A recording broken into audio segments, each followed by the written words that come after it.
Cantos. Dressed as a cloud, you spent most of your life high in the afternoon sky, gazing at the rocks father had painted to line the gravel driveway. Home was a series of darkened windows, bedrooms of tubercular secrets, alcohol hidden in the drain pipes, or a spectacular illusion of water being carried by invisible hands to the great Cordillera 1,000 miles to the south, where the word fuego was regarded as the prime number. Xochimilco, Oaxaca, Pátzcuaro, you cast your nebulous shadow over them and suddenly began speaking like a stone calendar in oblong vowels, symbols of erect deities, of feathers bearing the weight of planets, of a million other skies redundant with afternoon lives going wild inside a single bottle of pulque. Elusive as quicksilver, you invented jazz, blues, bongo drums, and conga lines. Not the incarnation of a god, but the god itself you proclaimed was within. The cloud that had designated you for years quickly transformed into a prehistoric fish, a totem beast with antlers, or a great northern pine. It was hard to keep track of you with so many identities, flute playing, resonant hill dweller, mariachi drunkard, or simply the dressed in white prophet holding forth in the crystal of silence about the multiple cosmos of the eye. Why it had to be that distance caught up with you in some forlorn outback, or that an unnameable disease, easily confused with an Aztec death god wearing size 19 bells around the temples, tumbled you into a dry riverbed, leaving you incommunicable, staring back at the self-same afternoon sky, where your shadow, dressed as a cloud, continued to drift aimlessly above the rocks father had painted. Dioses, manos de lluvia, lying on our backs in the summer grass, we could only guess that what we were seeing 1,000 miles to the south in a cordillera of fire was the birth and death of the sky. Dioses, manos de lluvia. The next poem is entitled Pachuco, and this is sort of an autobiographical reminiscence of growing up in a small Minnesota town. Remember when we were the only Pachucos in town, Joe, smirking wildly smart-ass in our upturned collar leather jackets and unpolished black motorcycle boots, enough to scare the wits out of the cute Lutheran party girls in their prim pinafores and their mid-50s Minnesota TV minds. We were on the way to cool hipsterdom, or at least to a Juliet Greco left bank in dark turtleneck sweaters and cigarette dangling from the corner of a snarling mouth. We showed the Mexican was bad alcohol with a little bit of Toulouse-Lautrec madness, plowing through all the books in the public library while daring the drugstore to prove innocent thousands of poor campesinos working the beet fields of frozen Dakota. We too were indios, unblessed and vagrant, wandering the winter streets of hometown, drawing imaginary maps of the unpronounceable. What was it? Castanets, Ravel's Bolero, or the fake Spanish they taught in high school? We were on exhibit to demonstrate authentic rock and roll otherness, dementia, wetbacks, misfits. We were ipso facto nonconformists. Nostalgic for the pyramids of Sol y Luna, far off and dusty Teotihuacan sun drizzle, excluded from country club, shunned by bourgeois, elite, left to our own demons, lost highways and dead cornfield motels, waiting to be summoned by the anonymous three-headed gatekeeper of East LA, sifted through urine-stinking Greyhound depot, always on the edge of town in a motorless car, shivering in a mixed Toltec Christian dialect. You and me, bro. Was it Marlon Brando, James Dean, or Elvis Presley radio ambition? Broken smoke dreams of galactic inhalation, parallel universes of light, lunacy and grief, Mayo Clinic tuberculosis mausoleum, psychoanalytic X-ray vision of Aztec hell, lonesome walks home through dirty snow in hills, always remote sunset hills, where a life forbidden to us lived its Arcadia. Yeah, we were the only Pachicos in town, Joe, ambling ghost-like on the banks of the Zumbro, a patch of grass a human shoulder, of dying in the music no one but us could hear. La pinche vida, hombre, la pinche vida. I have one short poem here I want to finish with. Hymn to the Sun. Who is the sun on this immortal day? Does a hospital bed him contain, or railings made of mercury and brass? Who has written these unnumbered verses on the paving stones of our necropolis? What jabbering and automotive silence, what ears drained of ether and minds toppled by a whetstone's curvature? Am I the one with the steering wheel that drives the blade into Guanajuato? There is 13 deaths and months to fill before the grassy moon shapes its ellipse against the mountains, absent pearl. There are wonders in a single vowel and terror in the sigma sounded loud. Who is the patient in the recovered planet, and who yells night and day for more ice cream? A god he must needs be, in oaken livery, a stone, a peal of light, a diphthong waiting for its release, a simple step taken the wrong way up a cigarette and its girl. For once we know nothing well and climb around the leaf's adolescent echo, smaller than the constellation yesterday, greater than the isotope of sleep. And I want to read just a few lines in Spanish. Más pesadilla que sueño, más lejos todavía la luz de la otra, la primera vida. No más los poetas conocen las verdades escondidas en las hojas que duermen bajo un cielo sin luna. No más los poetas. Thank you.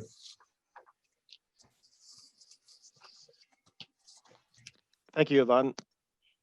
That was wonderful. Thank you. Up next, it's my pleasure to introduce Lucha Corpy. Lucha Corpy is an international recognized poet, novelist, and children's book writer, and she is the author of the Gloria Damasco mystery series, which includes Eulogy for a Brown Angel, Cactus Blood, and Death at Solstice. Her first poetry collection, Palabras de Mediodía, Noon Words, was reissued by Arte Publico Press in 2001. She is a recipient of numerous awards and citations, and she taught at the Oakland Public Schools Neighborhood Centers program for more than 30 years. So welcome, Lucha Corpy. Gracias. ¿Me oyen bien? ¿Me oyen? ¿No? Let's see. It's still on me. Just a moment.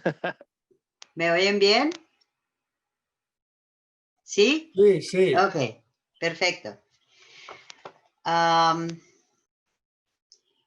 I'm going to read in Spanish and then the English translation of the poem by Catherine Rodriguez Nieto.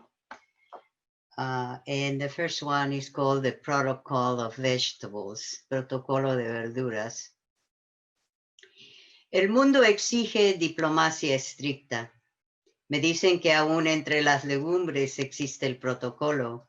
Y ya dentro de la casa no hay tiempo ni para la melancolía, soledad desvestida, porque debo atender los asuntos del día de plancha y escribir versos cuando puedo entre el ir y venir de la tempestad en el lavadero.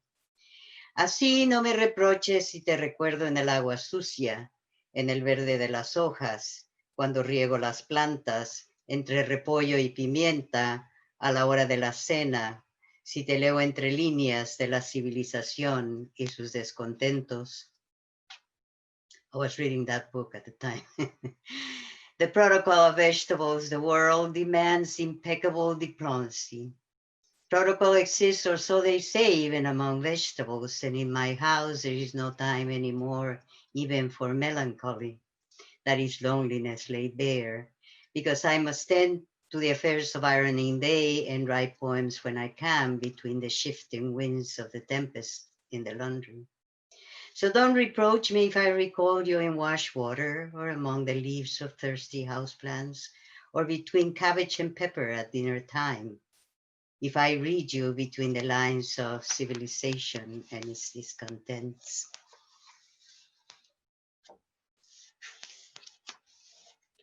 Since we are soon celebrating the Day of the Dead.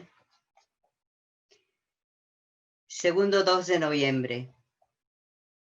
Hay tiempo solamente para un pequeño beso tomado a sorbos grandes porque seguimos de viaje. Porque hay fechas más anchas que el mismo espíritu esperándonos en el andén o el tren se va y nos deja. Porque los pañuelos blancos nos esperan ya la despedida y no debemos desilusionarlos. Y el tic-tac de la araña eléctrica en el cerebro de la tarde nos indica que la noche está cada vez más cerca y es hora de volver a casa, enjuagar el alma de mañana que se nos ha ido ensuciando en las calles por donde la llevamos arrastrando. Porque es hora de ir a bailar o los músicos se marchan y el jueves comienza el nuevo programa y la película de la vida todavía no está lista. Y para colmo de rufianes, alguien traspapeló a hoy, entre ayer y mañana, y no hay tiempo de buscarlo porque la comitiva ya llega y la cena no se ha preparado y vámonos, que ya voy tarde a mi propio funeral. Second Day of the Dead, translation by Catherine Rodriguez Nieto. There is only time for a short kiss quickly gulped because we're still traveling, because there are days wider than our spirit itself waiting for us on the platform, and the train is starting, leaving us behind, because the white handkerchiefs are already waiting for us at the farewell, and we mustn't disappoint them. And the tick-tock of the electric spider in the brain of the afternoon tells us night is falling fast, and it's time to go home and rinse out tomorrow's soul that's been getting dirty in the streets where we are dragging it, because it is time to go dancing before the musicians leave. And on Thursday, the new program starts and the film of our life isn't ready yet. And to top off the ruffians, someone has misfiled today between yesterday and tomorrow, and there is no time to look for it because the committee is here and supper isn't ready. And let's go, because I'm already late for my own funeral.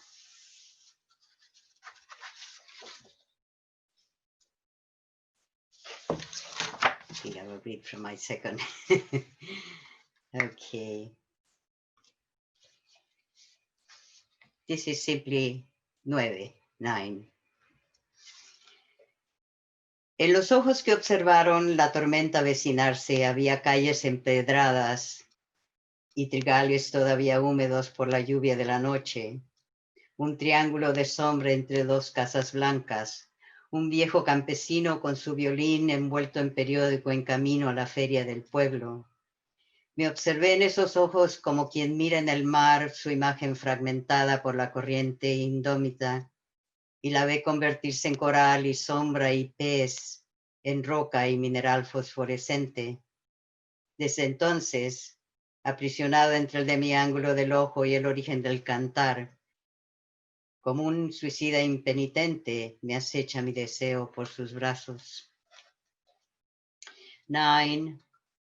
In the eyes that watched the storm coming, there were cobbled streets and wheat fields damp from the night rain, a triangle of shadow between two white houses, an old peasant carrying his violin wrapped in newspapers on his way to the town fair.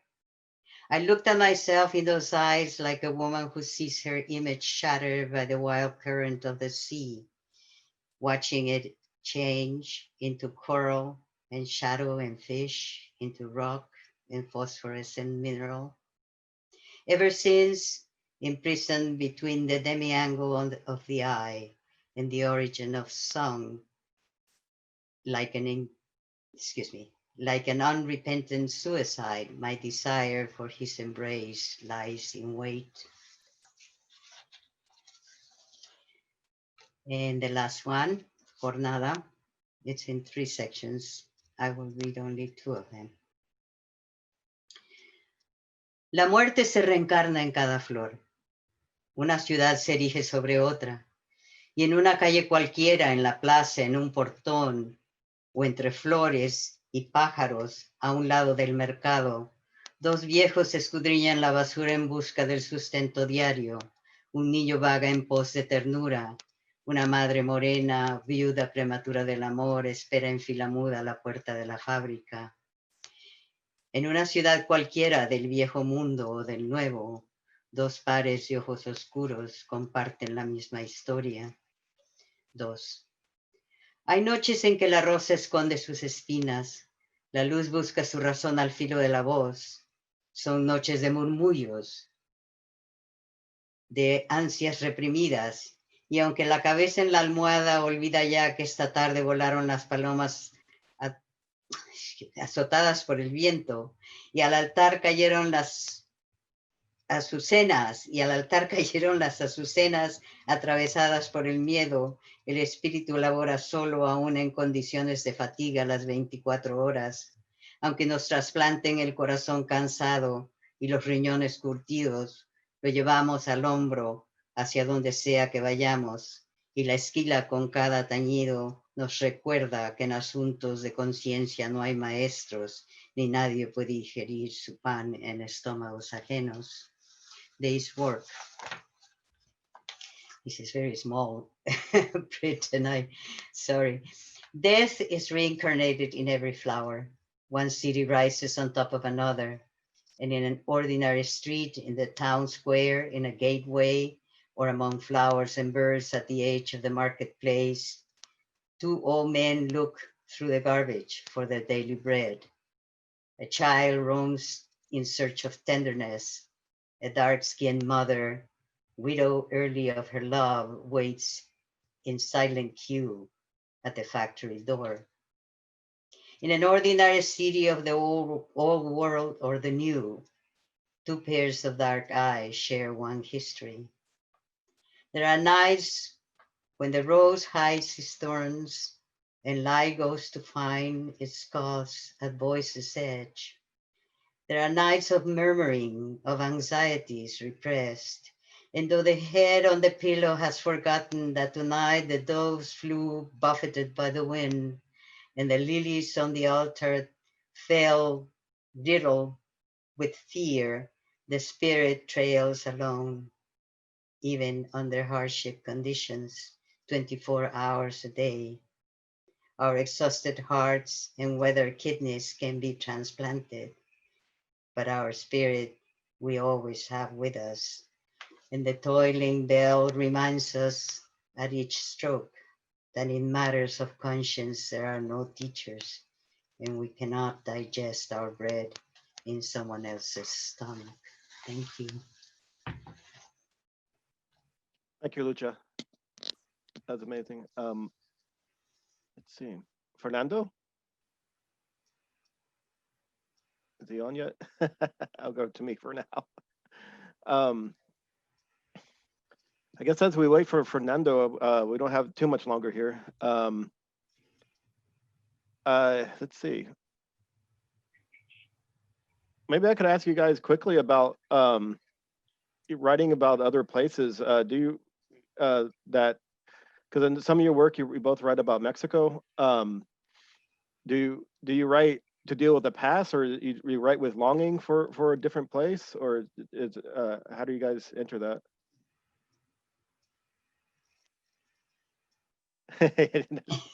Too weird of a question. Well, I don't know. I just write. I mean, I think for the most part in my poetry, I've been concerned with what happened because I was born in Mexico until I was 19. Then I got married and came to Berkeley, California in 1964. So I had to learn English, and it was of course, I always go back because I have all of my family in Mexico, so I go back and that is a relationship that will never end, and at the same time I'm split, culturally, language-wise, linguistically, everywhere. I'm dealing always with two worlds that speak about different things, that are concerned about different things, that are interests are different, but all come together in the poetry, which is the amazing thing, So whatever I have in that brain, all mixed up, comes out in a poem the way it should. Yvonne, do you have anything to say on that, or I'm not sure if Fernando is going to join us. Oh, you're muted, Ivan. My sensations are similar to what Lucha said. I came to the States at a younger age, having lived in Mexico City as a child. We came here when I was about 6. So, and my experience is quite different. We wound up in Minnesota because my mother had tuberculosis and there was a sanitarium up there. But my brother and I were humiliated. We were the only Mexicans in town. We were told we were Indians and not Americans. And we stopped speaking Spanish right then and there at home. And not, I always kept it in my head, but my brother and I just stopped speaking Spanish just to integrate ourselves into the Minnesota culture. And that comes out in that poem I read, Pachuco. Oh, yeah. That must have been difficult, even more difficult, Ivan, because Oh, yeah, it was. California is kind of a different place, right? But Yeah.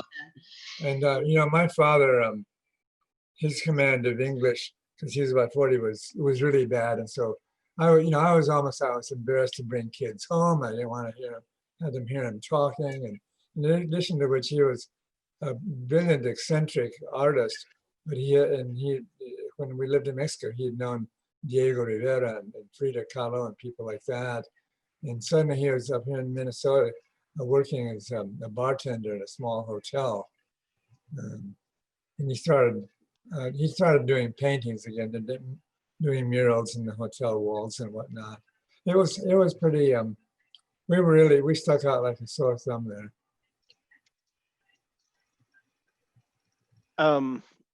So is the hook coming soon, Beverly? I may ask. So I'm not sure. I think Fernando, there's not much time left. Okay. We lost him. I think we lost him. Okay, that's fine. There's nothing else we can close. I might, yeah, he doesn't have much time to read any of his work. I don't think it's only 3 minutes. Perhaps I can just at the end, and I would like to. Let me go to myself here. I would like to thank Litcrawl and for having us again, and for all the readers. That was amazing. Thank you very much. And we will have in 10 minutes at 6:55 a Q&A that perhaps we'll have Fernando there as well. So check it out. Go to somosescrito.com and you can find the link there. And also donate to Litcrawl. It's worth it. I've been going to these for years, and thank you again. So. Thank you. Yeah. Thank you. Thank you. Thank you so much. Thank you, Scott. Thank you, Ivan and Lucha. Have a wonderful evening, everyone. And thank you to all participants. Have a great night. You too. You too. Bye-bye. Thank you. Bye. Bye.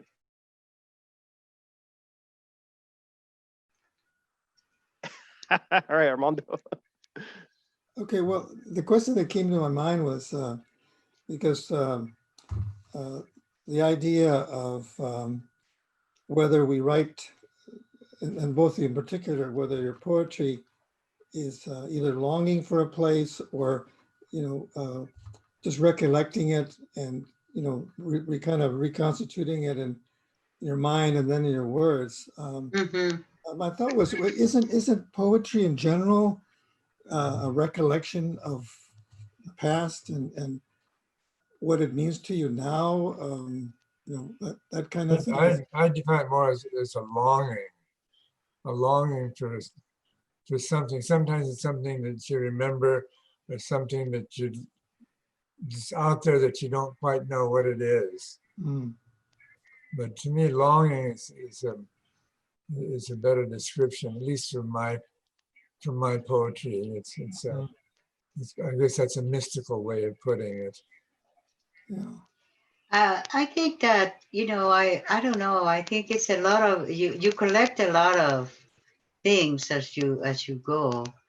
For me, they don't come together until something kind of happens in the present that kind of opens the gates for all that is there to come running out like the water, and then forming different kinds of things. And so if I'm living in an experience right now, I might not write about it, but in 2 or 3 years or 4, when it finally comes together with whatever it needs in my brain, I you know, think it's, for me, as I get older, and I'm getting pretty old now, I mean, it's the multiplication of the deaths of those around you that oh really yeah, stir up memories and really Mhm. open yeah. up the floodgates of that water.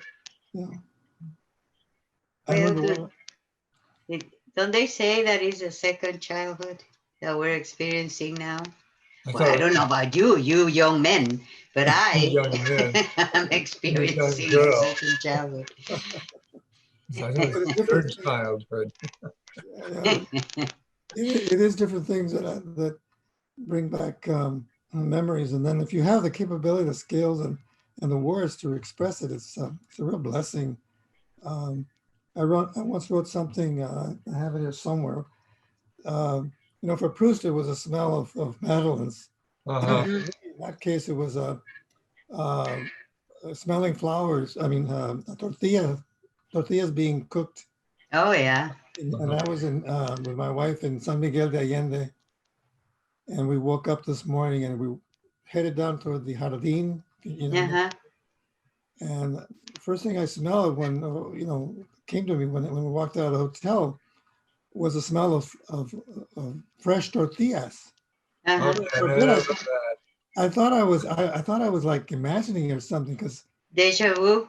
it took me right back to my when I was a kid in San Antonio. Yeah, There used yeah, to be a guy who would come around in a little wagon, and, yeah. uh, and then he got truck, but he would sell tortillas first, you know, cooked, you know, already cooked, or masa, Oh, my son, yeah. and you could order them in advance. And we found this little place down the hill.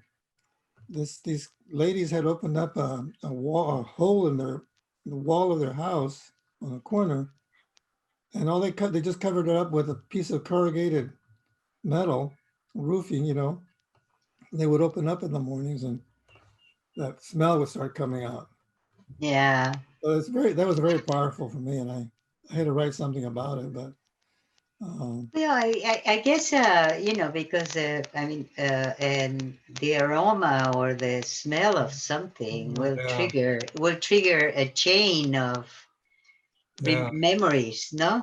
yeah. That And, fresh tortilla is a good one. oh, You know, tortillas, I mean, when we lived, tortillas. after we moved to Minnesota, my father was so nostalgic for Mexican food that he actually was able to order a tortilla making machine from Mexico and had it sent to Minnesota. So he made it. Uh-huh. So we had our own homemade tortillas then. Yeah, I mean, tortillas. I grew up with corn tortillas, you know. In northern Mexico, it's more because I grew up in Veracruz, you know, and where I was born, my childhood spent there, and then went to San Luis Potosí. But it wasn't far north in Mexico to have flour tortillas, you know, because like in Nuevo León, other northern states in Mexico, they eat a lot of flour tortillas, but they also eat I mean, how can you have a taco without a corn tortilla? I mean, it's just impossible. Plus, I would not want to eat a taco without being on a corn tortilla, you know. So, once but had a us from made with flour tortillas, and I said, "What is this?" yeah, I know. The first Flour time I saw tortillas. one, I said, well, do we fry them or what? You know, I asked my mom, do we fry them or what do we do with them? And, you know, because I had never seen a flour tortilla. So, you know, I mean, bread, yes, you know. So are you working on any particular projects right now? Well, I am working on a hybrid that is making my brain grow like 1,000 gray cells every day, every time I sit down to do it. But it's I cannot even explain it. It's something, you know, the different voices that I have had because as a poet and a writer, because you know, I write, well, I don't write anymore. You know, I don't kill anybody in black and white anymore. But you know, I'm not writing crime novels and all that. But it's kind of like experimenting with being able to have the memory, for example, which the poem comes, right? Memory, the poem is a memory usually, you know, unless you're writing what is happening at that moment. But very soon, I mean, an instant later, it becomes a memory. So the poem is the memory. Memory is the poem. And so, but it's also the story, you know, where you were, where you watch something, where you witness whatever, that later became the poem, that is the memory. But for me, I have to process those memories before I can write the poem. Some people can be living that, and as it becomes a memory, they're writing that. I can't do that. You know, my brain is just kind of weird. You know, I have to work from memory, even if it is an instant later, or 10 minutes later, or an hour later. It has to be processed by my brain as a memory, and then I can write about it. But so there are many different ways to approach a story, and definitely a poem. So I'm working on that. It's sort of like, you know, I've done everything else, and this is exciting because it's just so totally unknown and new that it excites me. At the same time, it frustrates me quite a bit. So you know how it is. Yvonne? when you're dealing with something new and you can't quite grasp it, but you keep trying and trying, because I seem to think that it is very important. I do write poems still every so often, but it's mostly memory that I am working with. You know, remembrance. Well, let me ask you, two of you, what is it that you try to accomplish in your poetry? Because it seems like if you write something about like something that's current going on, it can border on being more political poetry, or, you know, have some kind of political bent to it. But if you're writing other than that, let's say, if there is a difference, because some people say, and I've said this myself, that, you know, writing poetry is a political act. You know, whether you believe that or not, I kind of believe it is. But do you write to have a, or how is it that you come about reaching a point where you sense that the poem is like it's finished, that it may have, or it will have the effect that you want? Is there a point that you reach in writing something? Yvonne, Yvonne, I'm going to give Yvonne a chance, because you write really, you know, packed poems. Yeah, yeah. And they're fairly long. And I find them like, they just start, you know, absorbing me in reading them, and seeing all the nuances. And it's just like, wow, you know, you end up with. Yeah. I write sometimes it's almost like automatic writing. I write every morning, and a line or something will come into my head, and I'll just work from that right off. And I pretty much, most of the times I just write the poem and I finish it, and I'm happy with the way it is. It's pretty rare when I write a poem and I'm not satisfied with it. I fiddle with it until I'm satisfied with it. But I agree with you about poetry being political. A lot of my stuff is political, whether it's from a historical point of view of what happened, you know, with the conquistadores in Mexico, or what's going on today. My vision of the United States is similar. You know, Rafael Gonzalez, you know, he has a vision of the United States history that involves two major things. This is my feeling too. A, the genocide of the Native American, and B, the wholesale kidnapping, slavery of a whole population from Africa. This is the real history of the United States, which is not really written about in our No. textbooks. We have to start really writing that history.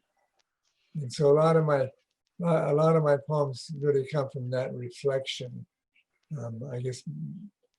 What I noticed, you know, because I grew up in Mexico, that how I started with poetry was because I live in a very, very small town in the southern part of the state of Veracruz. And my brother, who was 7 years old, 2 years older than me, had to start attending school. We live in such a small town. He wouldn't go. He refused to go to school if I didn't go with him. But I was 5 years old, right? So I said, the teacher said, yeah, that's okay. She's going to get tired. You know, we'll give her a little, you know, desk in the back of the room, etc. And so, you know, I started learning everything. My father would correct my homework because I was totally a non-existent student. Nobody paid attention to me. Nobody told me to do anything. Nobody asked me to do anything, but I was just fascinated being there. So my father started, you know, correcting my homework and everything. But then it was time for me to start school at age 7, you know, so 6. So when I was 7 years old, my 3rd grade teacher, because they made me repeat all the grades, right? So my 3rd grade teacher said, you know, why don't we start learning poems to recite them?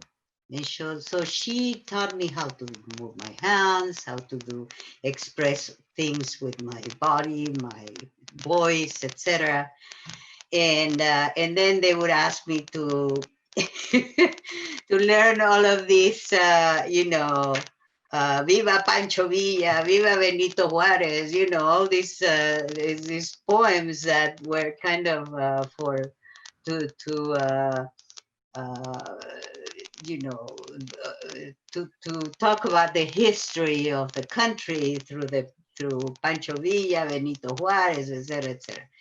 And so then my father complained a little, and my 3rd grade teacher decided that she was going to teach me other kinds of poetry to recite in public. And so I started with the more lyrical poets, because basically what I was doing, I mean, there is a narrative and there is narrative poem and there is a lyrical poem. Sometimes if you can get them together, you have a winner, you know. But I think, for example, I don't know, this is a question for you too, because my sense in poetry in the US is that poetry tends to be a lot more narrative than lyrical. When somebody can marry those two, you know, obviously the poetry can speak to a much wider audience and deal with subjects in a different way. I don't know. What do you think? Because in Mexico, I think pretty much, yes, you do have the narrative is very important, but lyrical poetry is also very important in Latin American countries. I'm all for lyrical poetry.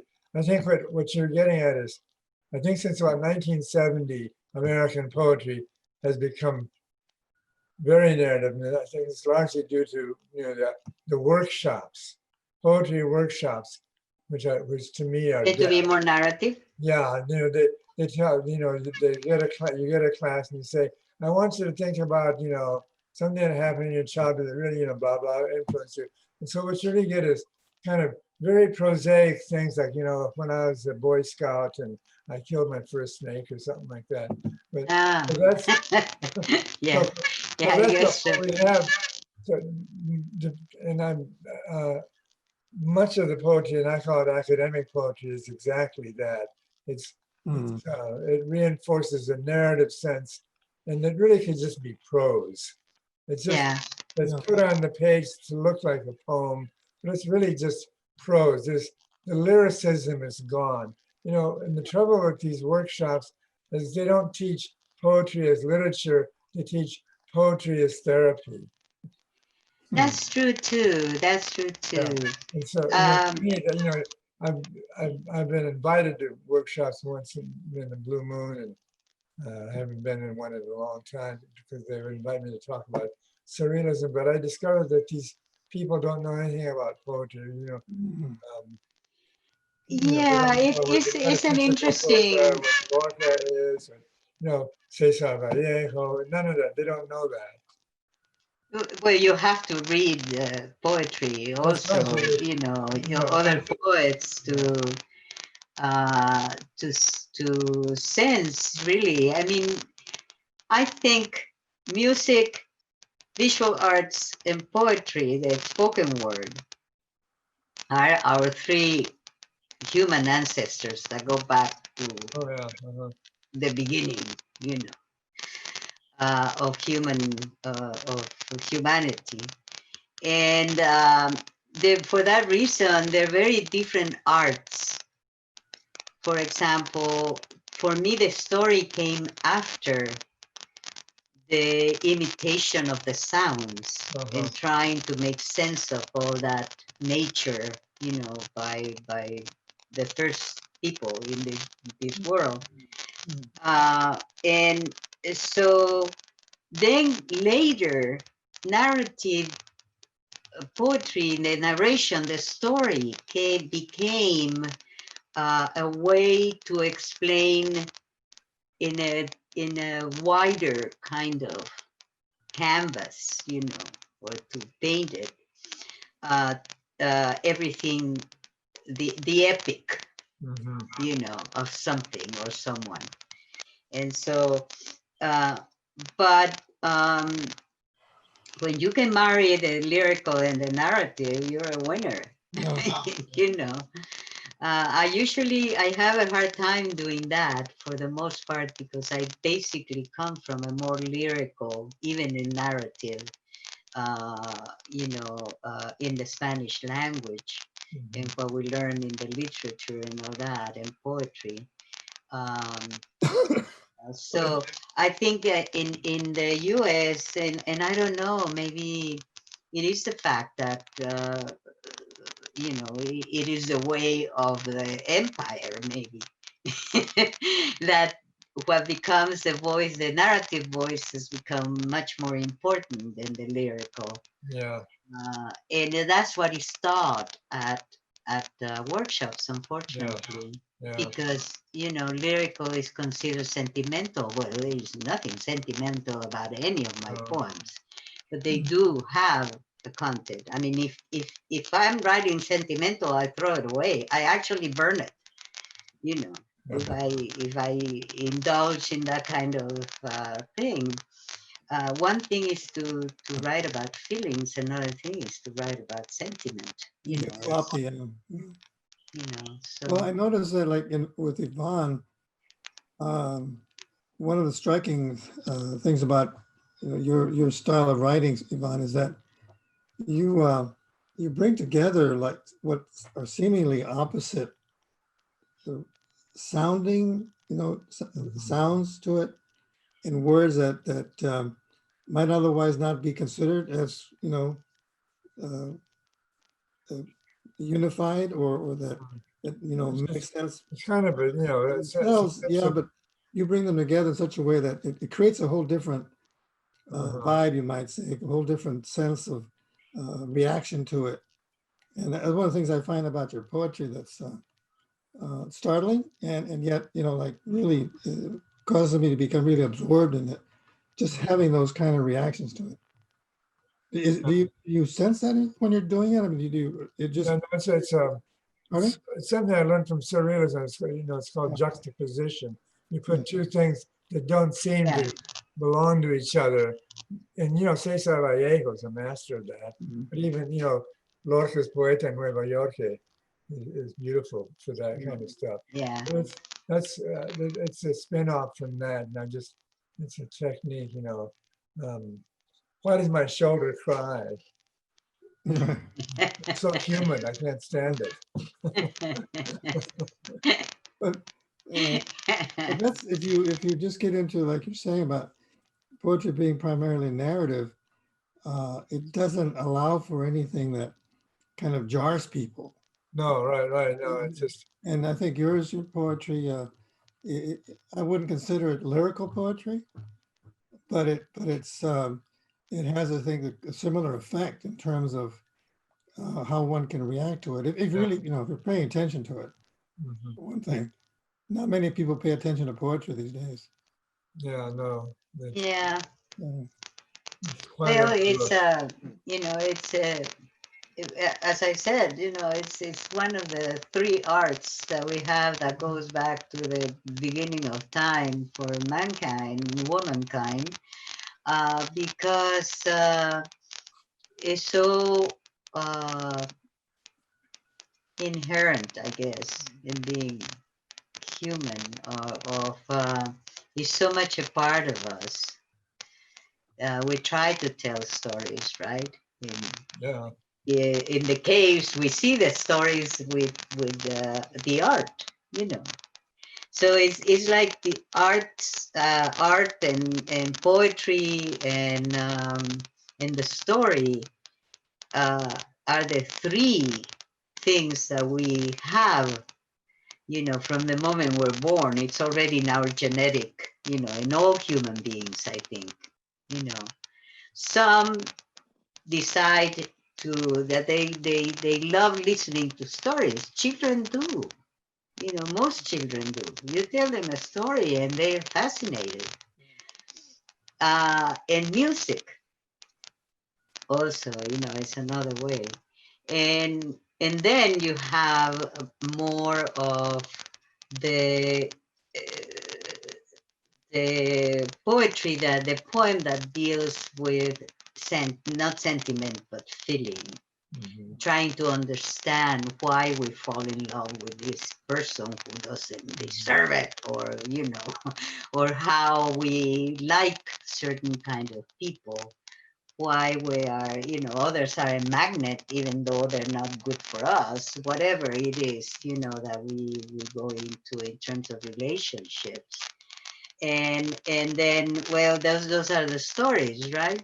The stories are for that. Well, in my case, however, I have killed people, and that's how my stories, my crime stories, begin. And I'm You always have that told, dark side, Lucha, definitely. oh, people ask me, how is it possible that a poet that aspires to be the best in all of us, all of a sudden starts writing crime novels? I'll tell you why, because I started reading the newspaper to my dad. My dad had, a problem with his eyes and he had surgery. And he asked me to read from the paper to him every day. And except from the crime page. Oh, I see. So he would fold it, but he never tore it up. He would just put it in the garbage, and I would go and find it and read it. That's how my love for the crime story began. But I wasn't interested in all the gore and everything. That became tiresome, Yeah. on the road, and then there were the guts spilled all over the place. People, Mexican people, in that sense, the red page can be very graphic. And so they would talk about all these guts all over the place, and et cetera, All those hearts and torn out by blood, the blood, and all that stuff. And well, that very soon I lost interest in reading that. But the stories that really caught my attention were the ones where there was an intelligence behind the crime. Mm-hmm. And that is the kind of story that I write. Right, I see, yeah. And then, of course, you have somebody trying to piece together all of that, right? So, well, killing for killing's sake, you don't care for, but if you have a reason for it, it makes sense. It's all right. well, sometimes I do get a little gory, I mean, just to satisfy that that child in me that used to read about all that stuff that was Yeah. forbidden, especially for a girl, you know. Mhm. Anyway, so that's why that was my start for, you know, down the road of crime story. I was wondering, Yvonne, have you ever tried writing fiction? A long time ago, I did. At the time when I was very experimental. There were two works of fiction that inspired me. One was Joyce's Finnegans Wake. Another one was William Burroughs' Naked Lunch. That is cut up style, you know, the dream language. I tried to work with that kind of not ordinary, not a story type thing per se, but the experiment of prose more than Yeah. anything else. But words have always fascinated me. Just where do they come from and how do they sound, and are they part of a dream element? Which comes first in the word, sound or meaning? Yeah. I think Joyce preempted the whole field Yeah, in a way, you know. it's called destroying the whole field. Well, maybe maybe that too. Yeah, I know. I Well- love reading the Naked Lunch because people would ask me, "What are you reading? What's it about?" Yeah, Yeah, What's it about? Yeah. yeah. they always want to know that. Sometimes people say, "What's your poetry about?" And I said, "Well, it's like music. You don't ask what music is about." No, you just listen Yeah, and make it yours. yeah, And, you know, that's my answer to people. I said, you know, Is anybody, you have to make it yours to understand it, you Right. know, so you have to be open to it. With poetry, I mean, you know, it's, I have to ask you, does anybody write, except maybe in maybe music, does anybody write just love poems anymore? I do. yes. I have a couple of love poems. I write them pretty relatively frequently. This is Often they're love poems to people I don't know anymore that I used to know, and you know Mhm. they're still the in my memory. head. Yeah, Yeah. Yeah. or else they died young or whatever. But and sometimes it's almost forbidden. Mm. Yeah, well, yeah. I mean, but you know, I mean, I read all of the 20 poemas de amor y una canción desesperada, you know, the Neruda poems, which is the, Yeah, I mean, those are the love poems yeah. that, you know, and you just can't. I mean, I just don't see myself writing like he does. I don't either. But maybe it's the difference. I thought, well, maybe it's because we women, you know, sensuality and all of that seems to come to us very easily. But you experience it. It's more an experience, Mhm. and then you have to get it from someplace, wherever. And maybe it's a matter of hormones. I have no idea, you know. But I there think are some very good, you know, Alfonsina Storni, for example, has fantastic sensual poetry. You wanted to respond to There are that many hormone. others. There are many others too. What's that? If I wanted to respond to that hormone remark you made. testosterone. I don't know. I was going to say, love poems to me also can be mystical in the Sufi sense of, you know, who is the beloved. Mhm. In that sense, it doesn't have to be a material entity. It can be, you know, Oh, it can be an imagined. mystical longing. Yeah, Yeah, of course. mystical longing. I think there is actually, you know, anytime you write, you imagine, and Yeah. you imagine a reality on the reality, you know, and you're writing about. Yeah, You know, reality different, compounds a reality. separate reality kind of thing. But then you blend them together, and that's that's where, as we say in Spanish, la puerca torció el rabo. That's where, you know, the problem begins, is trying to mix all of this, get all of this together in one poem, you know. So it's how it happens, to tell you the truth, I don't know. I just simply, there are things that bother me for a while, and when I sit down to write, for me, writing poetry is a night thing, you know. I've never been able to write poetry at 5 o'clock in the morning. And At that's what 5 I o'clock write in the for. morning, when I get up and I write, because that was the only time I had to write, or very late at night, you know, when I was working and I had a child at home and all of those things, you know. So my writing poetry time was when everything was ready for the next day, etc., which was probably about 10:30, 11 o'clock, and everything was done, etc. Then I would sit down to write. So I get up early in the morning. I write because nobody is up with me. But early in the morning, at Yeah. 5 o'clock in the morning, when I get up and I come downstairs, first I check my email, whatever is going on, and then I write the story. I write prose, narrative in the morning. It's just, I don't know why that is. But for me, writing poetry is a nocturnal kind of, you know, process. Maybe because the house is quiet, and maybe also when at 5 o'clock, 5:30 in the morning, 6 o'clock, the house is also quiet. You know? Yeah, that's why I write poetry then. So that's when you write poetry. That's when I write my stories, Yeah. narrative. So anyway, I think everybody has, you know, the thing is to be able to isolate yourself, even in a crowd, you know, no? And be able to concentrate on that poem. Maybe I can ask you guys.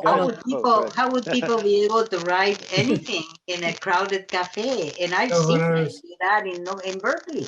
Yeah, when I was employed as a librarian, I was employed for 10 years at the New York Public Library in the middle of Manhattan.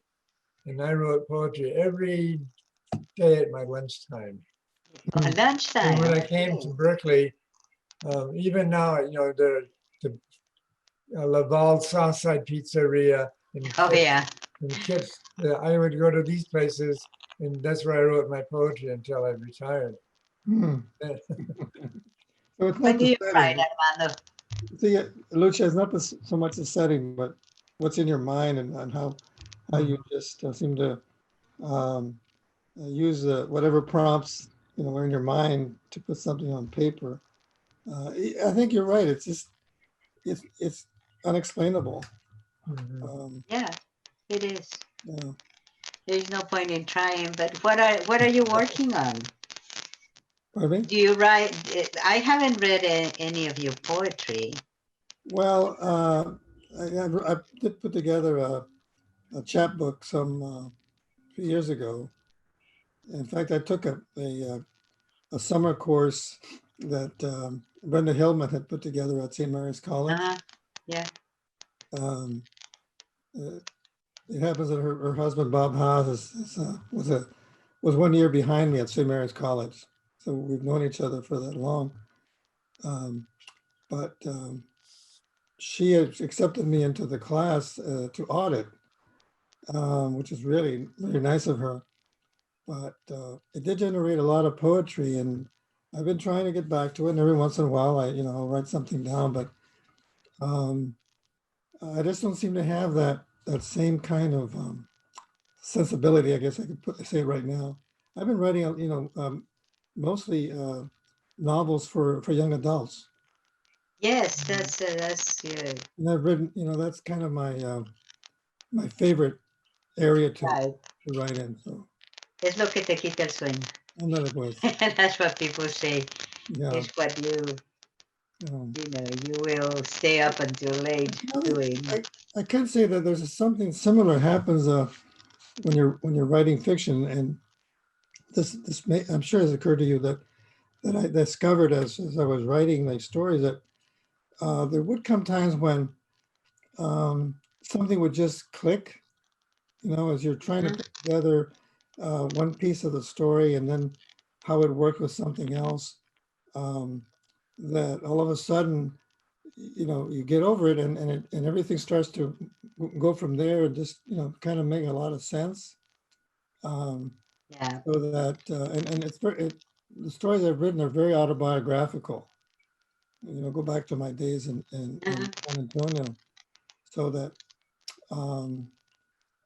sometimes I But remember. does it feel to you like stepping on on another zone of the spirit? Because, being transported in a way, Well, maybe like a Twilight Zone. Yeah, I mean, that's a good way to put it, because I have discovered it now and then that I would write something down that I hadn't necessarily experienced. But then my main informant for the stories was my uncle, who lived to be 101 years old, thank God. But he would confirm some things to me, later on, and I it just, for some reason, what I had written down was actually what had happened, or it had some kind of basis in events that were going on in San Antonio, and it was remarkable to me. And I think it was a story driving the writing. If that makes any sense. Sure, yeah. It just seemed to be natural to have this, to make the story work and then go in that direction. So that's why it's so kind of mysterious. It is. I mean, I don't try to explain to myself anymore why I do or why I choose or why, I mean, it's, first of all, because I think that if you, what happens is that, like, for example, the Chicano movement, right? Like the minorities movement. Well, it was very restrictive for those who were writing, because in order to belong to that movement, you had to write about certain things. And I mean, at Berkeley, I heard it many times. Why are you writing about that? You should be writing about the movimiento, Aztlán. And I said, well, is there, I mean, tell me about Aztlán, your idea of Aztlán, because for me, Aztlán is composed of a lot of different things and different people. And not everyone is, the same as the others. So some of us write about this.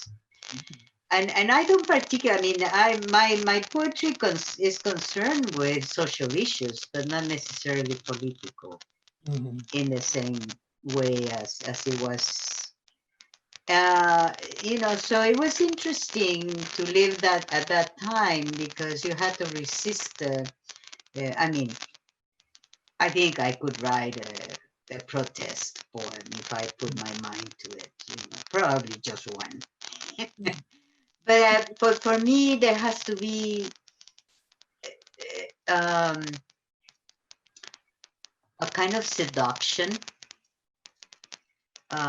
of being able to start with something, and then, let's say, for example, the poem will seduce me to go in a certain way, and when that other person hears the poem that I read, will feel that it will be part of that process as well, if I did my job right, correctly, if the poem truly, whatever I intended to do was, let's say, 90%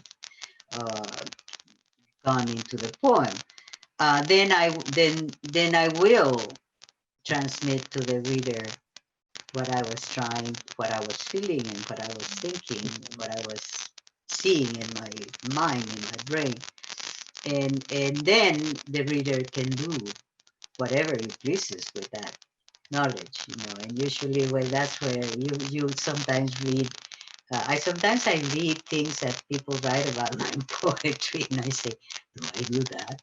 Really?" Because it seems so strange, you Is that know. what my poetry means? Oh, wow. Anyway, but it's interesting. So Maybe I can ask a question.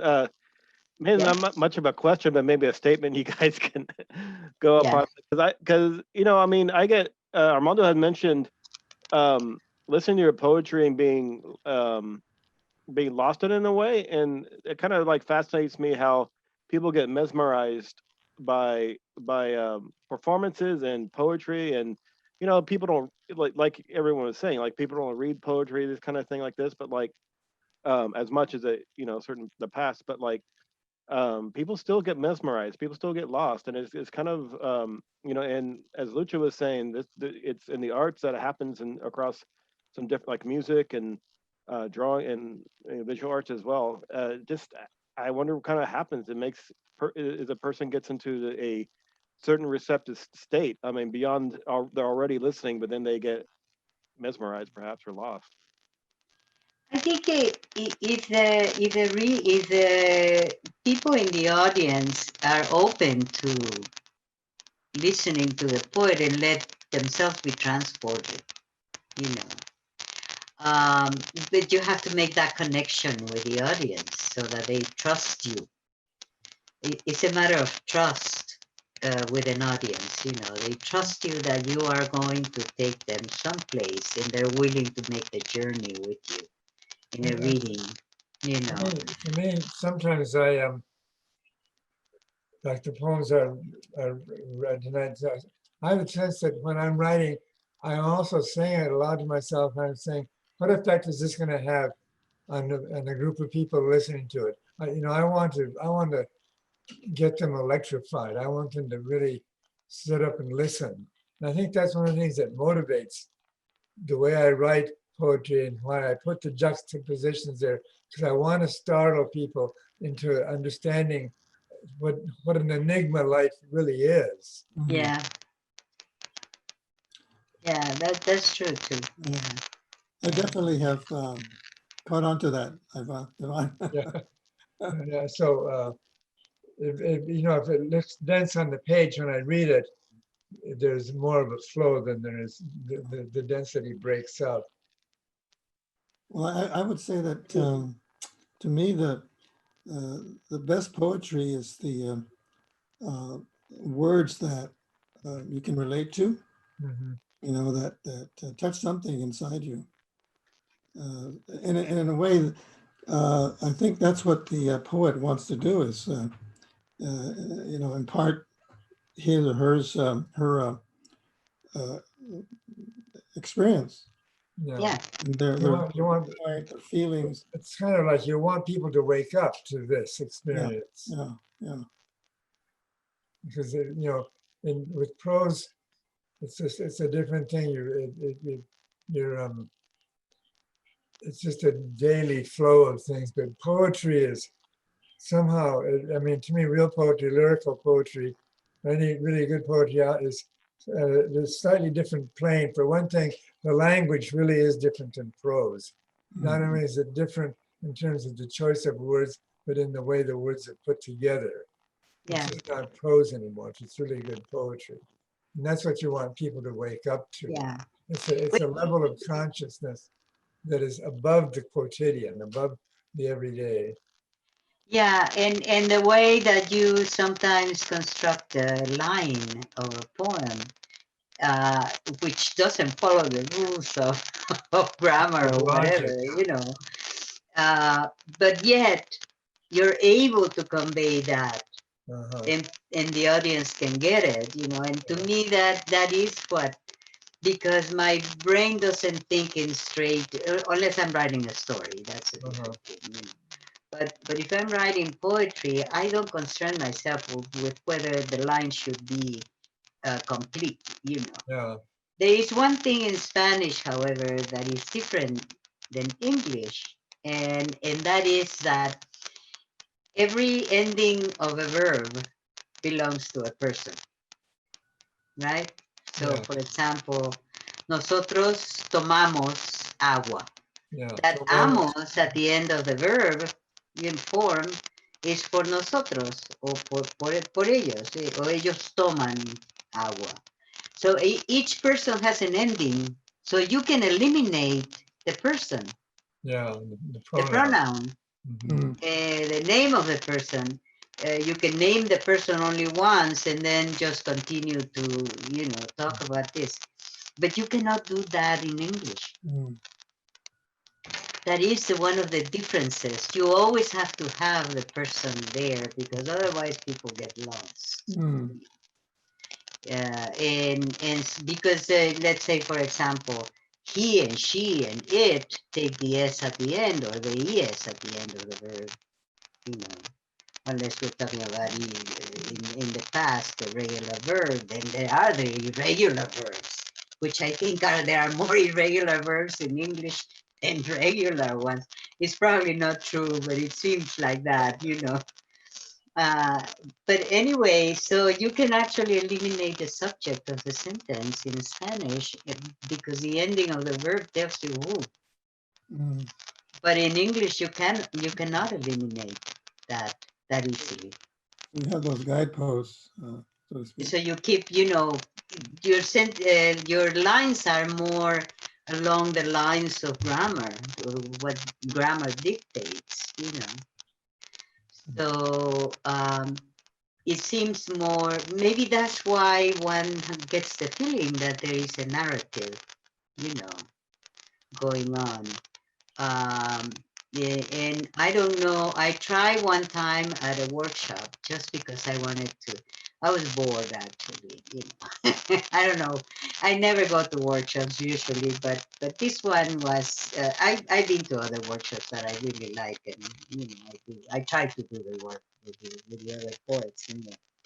But this one was not really doing much for me, and I just to eliminate, just trying to challenge myself to eliminate that person in English, and not say I or whatever. So that was what I the exercise I wanted to do. So I mean, I got these reactions that were really, you cannot do that. You cannot. And then how do we know? I mean, I ended up running out of that workshop because they were ready to kill me because in English I had eliminated the persons. So it's really interesting to do the way those two languages work. I'm going to have to hang up in a minute, guys. Oh, Is there yeah. any Perhaps questions? we should ask Jenny if there's any final comments she would like to. Oh, Jenny, are you there? Show yourself. Oh, you're muted, Jenny. Get it, Jenny.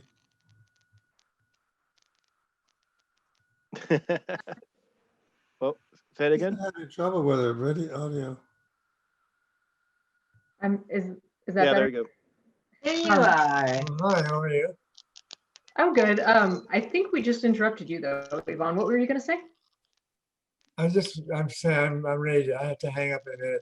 If anyone has any questions you want to ask me quick.